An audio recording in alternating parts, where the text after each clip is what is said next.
Assalamualaikum warahmatullahi wabarakatuh. Sampurasun para mitra kaum dangu di mana bae ayana. Hatur nuhun kanu parantos manco sareng maparin komentar oge laikna. Mudah-mudahan kasayanana dibalas ku Gusti Allah ku kasayan-kasayan anu langkung ageng tinu dipasihkeun ka Mang Angga. Mangga mitra sapados tanya kolong tengkan waktos urang barendungan bae dongengna. Brung Naon daharon? Daharon? Buru-buru daharon. Eta satu nu gegeremetan kaya ning bangkong cacing jeung sajaban ai gila sungan teh eupan. Ih. Bo. Terus kumaha, Kang? Cek pamajikan anak.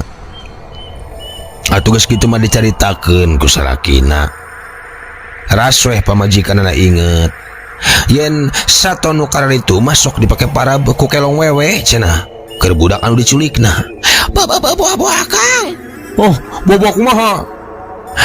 Eta nu karar itu teh sok dipake para ku kelong wewe eta teh. Keur budak anu diculikna. Oh, Keur budak anu diculikna. Bo. Eta si Oma jeung si Ahmad. Oh, Nya buah sia. Si Oma jeung si Ahmad teh diculik ku eta kelong wewe. atuh mitra mireungeuh kana hal eta. Salakina asa dibere bolongan. Oh, nyanggu satu tungguan. Akang rek bebeja heula ka pupuh lembur, ojong ka Pak RT oge ka bapana. Cenah, kenceling we saterus nama indit. Sageus nepi ka nu dijugjug, paralak dibejakeun ka kolotna si Ahmad jeung si Omo. Dua budak nu leungit teh pon kitu di ka Pak RT oge ka pupuh nu aya di lembur eta. Kasimpulanana mah bada magrib cenah rek dipaluruh babarengan ka tempat eta.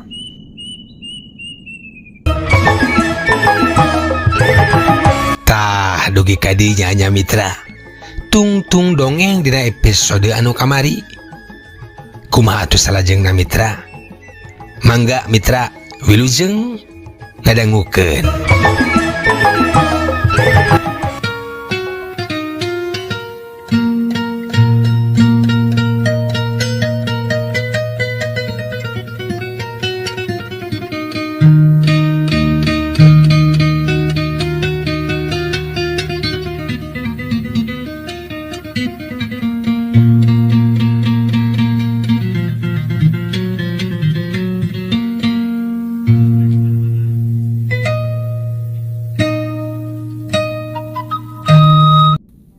Mitra kaum dangu, waktu nu ditangtukeun geus cunduk. Harita teh 15 urang lalaki ditambah jeung hiji kokolot ngajugjug ka tempat eta. Aletan obor nu cang menirapang lir ibarat juri ka mangmang. Tatabehan tina nyiru jeung tinggorowokna jalma nu nitah balik ka budak nu leungit. Reang ti saban papa. Awas kamari deui. Ahmad, di mana cenah? Oma, di mana? Amo, balik gitu. Meuni reang patembalan. Nambahkeun kaayaan lembur dina mangsa harita. Tekung silila aletan jalma nepi ka tempat anu dituju. Sanajan cang kobor tapi eta tempat teh asa geuman. Malah nu rada borangan mah ting kecewis ting harewos jeung pada baturna. Asa ting puringkak bulu punduh euy cenah. Mitra kaum dangu telila nu jadi kokolot maju ka hareup. Mere tanggara yen rek diayakeun ritual heuseus. Nya mitra. Ritual heuseus cenah saur Mama Ayu mah nya. Pikeun nyalametkeun eta budak supaya dipulangkeun deui ka kolotna. Sararea saur manuk kamanggakeun. Terus jemprak dariuk bari masing-masing hatena mah pinuh kurasa hariwang jeung rasa keung. Oge pinuh ku tanda tanya. Paladug menyan dibeulem seungitna nyambuang minuhan eta patempatan. Kaayaan sepi lir gaang katincak. nu kadenge ukur cari cangkas patembalan jeung ngingkrik na sora jangkrik di sabudeureun eta tempat. Ari kokolot lembur nu katelah bah sanen itu we sebutna, lain ngaran asli dilandih we nya mitra. Manehna keur silaan dekak bari gegerenyeman teuing naon nu diucapkeunana.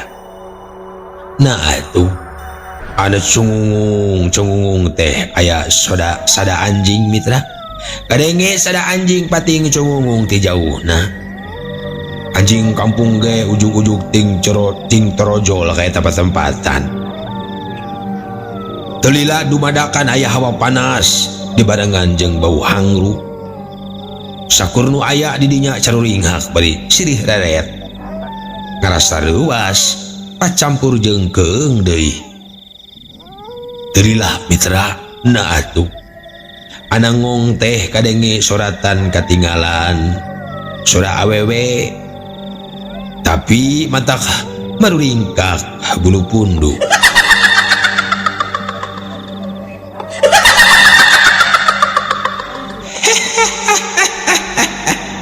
Hei manusia, aing nyaho tujuan sia ka dieu. Rek nyokot dua budak nu dibawa ku aing. Tapi sing ingat, jalma di lembur sia baruga hutang pati ka aing jeung ka anak aing.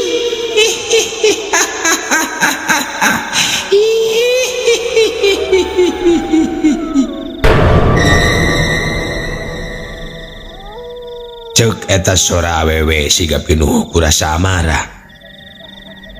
Ngadenge sora nu sakitu jentrena sakur nu aya di dinya beuki sieuneun we. Bari jeung pinuh ku pertanyaan. Nah jurig teh bet nyabit-nyabit ulang lembur boga hutang pati ka manehna. Ngan can oge leungit rasa kasieuna. Geus ngong deui wae kadenge sora nu pikasieun siga tadi. Baheula aing disiksa jeung anak aing nu aya dina kandungan. Diseseret nepi ka henteuna di ruang koropes. Aing ayeuna rek males pati ka nyari ka syukur jalma nu pernah ngarogal aing jeung anak aing. Rasakeun sia turunan anak aing disiksa. Sina ngarasakeun kumaha nyarina disiksa jeung kalagitan anak. Ceuk eta sora tuluy les weh teu kadenge deui. Mitra kaum dangu sararea silih pelong weh sakadapan mah. Eueuh nu lemek, eueuh nu nyaleh.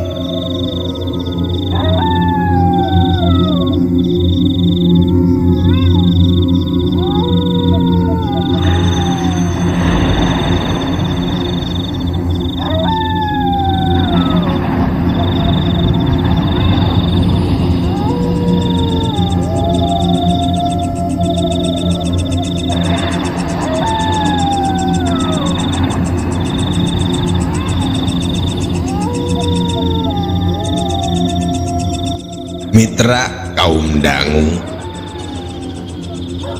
sing horeng si mana horeng baheula di lembur eta teh pernah aya kejadian salah saurang awewe nu ngaranna Nyi Rukmini nu kungsi disiksa jeung anakna nu masih aya dina kandungan nu karak umur 8 bulan ngandung.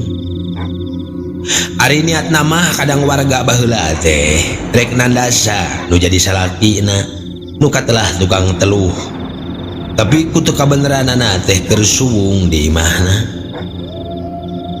Atuh akhir nama eta Nyi Rukmini teh dijadikeun bahan palampiasan meupeus keuyang Nyi Rukmini nu masih ngandung anakna teh disiksa di garabugan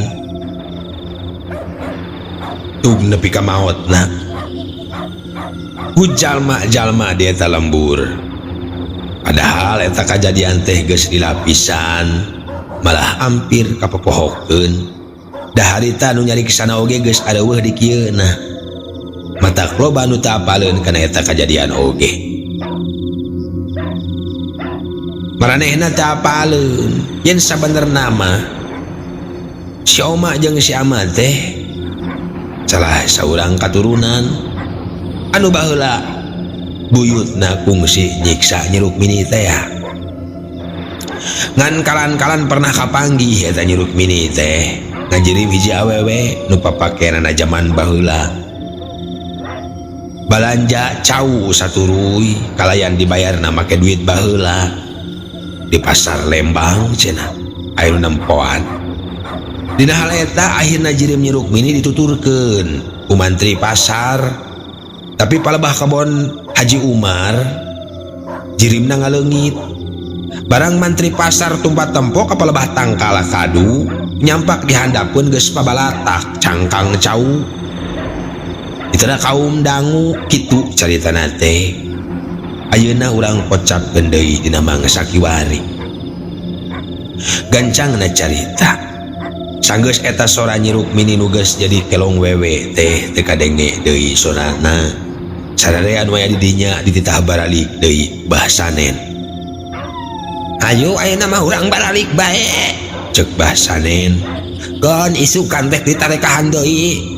Sugan bae pijalaneunana. Bahasanen. Atuh bring sadaya baralik. Rek mulang deui ka imahna sewangan.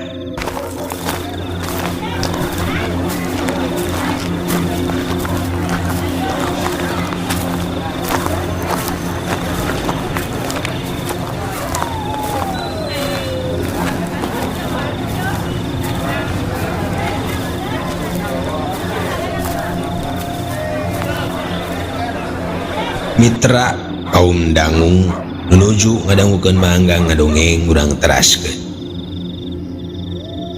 Kocapkeun si Oma jeung si Amad. Si goreng si Oma jeung si Amad teh mitra. Aya di luhur tangkal kadu nu aya di kalireun kebon Haji Umar disumputkeun ku kolong wewe Nyi Rukmini. Harita basa maranehna kalabur mantas maling nangka jeung Samsuri teh lumpatna teh teu ka imahna, tapi ngadon asup ka hiji imah sigrong nu sabenerna eta teh tangkal kadu teh jeung sabenerna mah deui si Oma jeung si Ahmad teh arapaleun yen maranehna keur ditareangan ku kolot-kolotna jeung tetangga-tetanggana. Jeung arapaleun deui mitra, arapaleun basa kadang warga ting alapruk nareangan manehna kasaban ruyu nyungsi kasaban pasir. Ngan anehna basa maranehna duaan gegeroan eueuh saurang oge nu ngadengeun. Nepi ka rantang urat beheung maranehna gegeroan, tapi angger eueuh nu ngadengeun. Si Oma jeung si Ahmad ge baringungeun. Maranehna jiga jelema anu keder teu nyaho di kaler kidul jeung dina rarasan maranehna duaan waktu teh eueuh bedana deui. Beurang eueuh peuting eueuh sarua wecang tapi ieu hadena makhluk nu nyulik maranehna teh bager pisan. Tinu dahareun oge cenah tara kakurangan diberege nu ngadenah wae. Aneh area dahareun nu nyesa teh sok galituk sasatuan nu pikagilaeun aya ning titinggi bangkong cucunguk cacing jeung rea-rea deui sato gegermetan liana. Jeung deui makhluk nu nyulik maranehna teh katempona ku si Oma siga indungna, kitu deui katempo ku si Ahmad oge jiga indungna. Jadi eueuh nu pikasaremen asa biasa wae.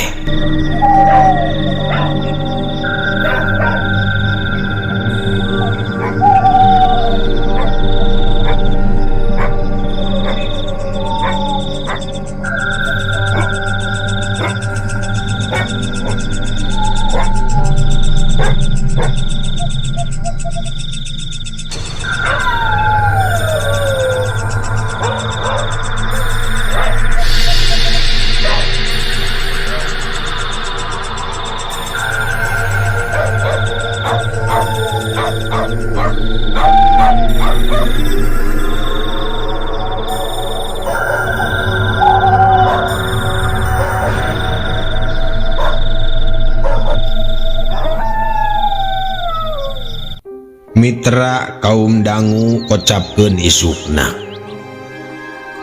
Basanen ngayakeun gempungan. Ukur aya sababaraha urang we harita teh nu dipilih pikeun nuntaskeun masalah nu keur karadapan. Aya sababaraha tugas nu kudu dilaksanakeun. Nu kahiji maluruh tempat dimakamkeun Nyi Rukmini jeung anakna.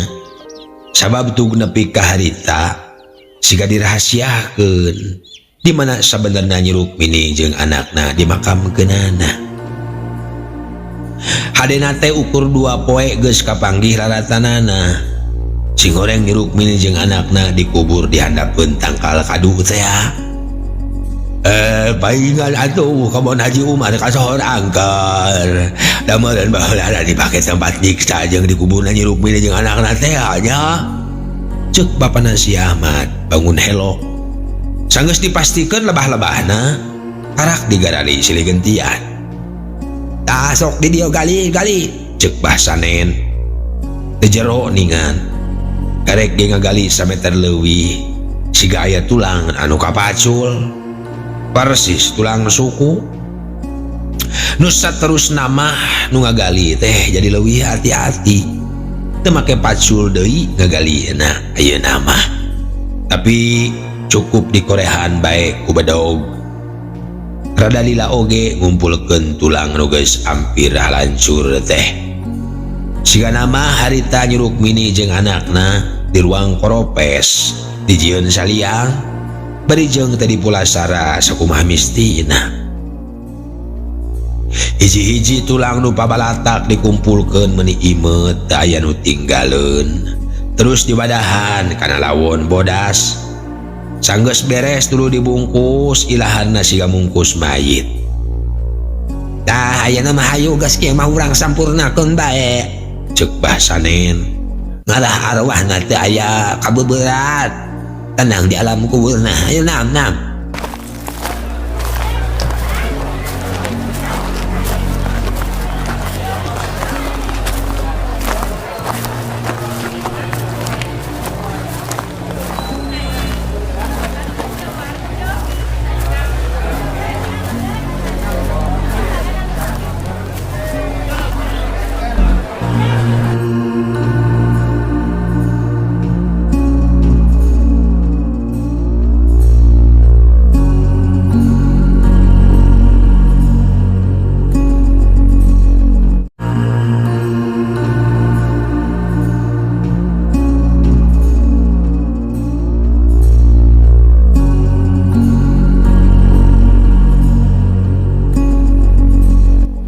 Mitra kaum dangu singket carita.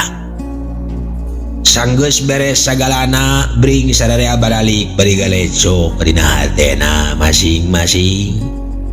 Nah cenah meuni asa kuteung teuingeun ka jalma nu geus nyiksa nepi ka tega pisan nalasa Nyi Rukmini jeung anakna nu keur masih dikandungna. Aleutan terus beralik langsung ngajugjug ka astana. Sejang ngurebkeun tulangna Nyi Rukmini jeung anakna teh. Telila geus aranjog ka astana. Tuluy Basanen neangan tempat nu pantes ngarah tepi ka keungeun ka urang dinya. Sanggeus menang tempat anu tepat, teu diengkekeun deui langsung digali nepi ka beres. Tapi aya kaanehan nu teu asup ku akal. Beres ngagali makam langit ngadak-adak angkeb. Iuh linduh meuni kandel sigarek turun hujan. Cilegur gelap saleser pating jeleger. Silih susul teureun-eureun. Matak soak adengena. Na bakal aya kila-kila naon atuh ieu teh? Ceuk Basanen bari tunggu tangga ka luhur langit. Cacap eta anak gebret teh hujan turun meuni abres-abresan siga dicicikeun ti luhur langit. Nu aya di dinya lalumpatan paheula-heula murus saung nu teu jauh ti dinya. Tapi asa ku aneh ukur satengah jam hujan teh ngadadak eureun cileungsang we nguyumbang di mana-mana. Buah-buah lianglah nu tadi menang ngagali teh kabanjiran meureun. Cek Basanen. Ayo ke tempo ayo, bisa kebanjiran. Cek bapana si Ahmad. Barang anjau kadinya sangkaan nyalahan. Kusabab liang lahat nugas menang agali teh garing eueuh cai sakacelaka-celaka acan. Nempok itu sarare aku mencerak we bari gogode. Asa teu ngarti aing mah, cek Basanen. Sok adan geura adan. Cenah nitah adan ka salah saurang nu aya di dinya. Kalayan tadi titah 2 kali ngong weh empud adan. Beres adan pok Basanen ngomong deui. Hayu aya nama urang kurabkeun, cek Basanen. Satuluyna mah tulang nyeruk ini teh jeung anakna dikurabkeun sakumaha mistina.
Mitra kaum dangu beres dikurebkeun jeung ditalkinkeun. Sararea anu aya di dinya barali ka imahna sewang-sewangan. Di dinya ngan kari Basanen we dibaturan ku bapana si Oma jeung bapana si Ahmad wungkul. Ngaja ku Basanen maranehna teu diidinan balik heula. Sabab rek aya keperluan heuseus cenah mitra. Rek aya keperluan heuseus. Kumaha mitra nyebut heuseus? Heuseus. Rek aya keperluan heuseus. Ngeunaan anakna nu masih can balik deui ka imahna. Teu lila Basanen ngajampean cai nu dina kendi nu tadi dikekeuweuk wae ku bapana si Ahmad. Canggeus beres di parancahan curulung eta cai nu tina kendi teh dikucurkeun silih genti ku bapana si Oma jeung bapana si Ahmad. Dikucurkeun mimiti tina siraheun kuburan. Terus nepi ka tunjangeunana disambung ku hadiah jeung ngadoa. Nah atuh mitra dumadakan kaayaan di astana asa ting trim. Hawatis terus segar minuhan sabudreun eta patempatan. Terila Basanen nyarita bari ngucap alhamdulillah. Alhamdulillah. Tah ayeuna mah barudak geus alaya di imah. Geus balik deui dina kaayaan salamet. Atuh puguh we mitra lain deui baru ngaheunana bapana si Oma jeung bapana si Ahmad teh. Nepi ka sujud syukur bari teu poho nganuhunkeun kana bantuan Basanen. Mitra kaum dangu bener pisan nu diucapkeun ku Basanen teh. Si Oma jeung si Ahmad bener-bener geus baralik deui ka imahna. Tapi siga nu palahak polohok keneh. Untung ku Basanen dibarere cai meunang ngajampean teh. Teu lila pulih deui lalembutanana kumpul deui pangacianana. Nu saterusna mah ditarangga pangalamanana saila disumputkeun ku kelong teh.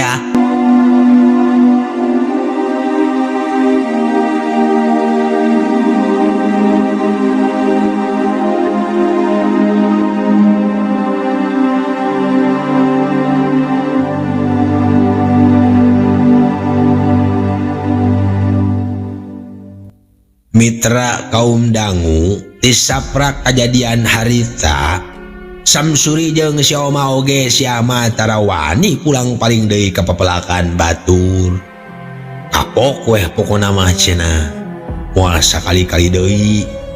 Atuh nangka nu hasil maok oge geus dipulangkeun deui ka nu bogana mitra.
Palawargi kaum dangu dugi kadinya dongeng ditamatkeun.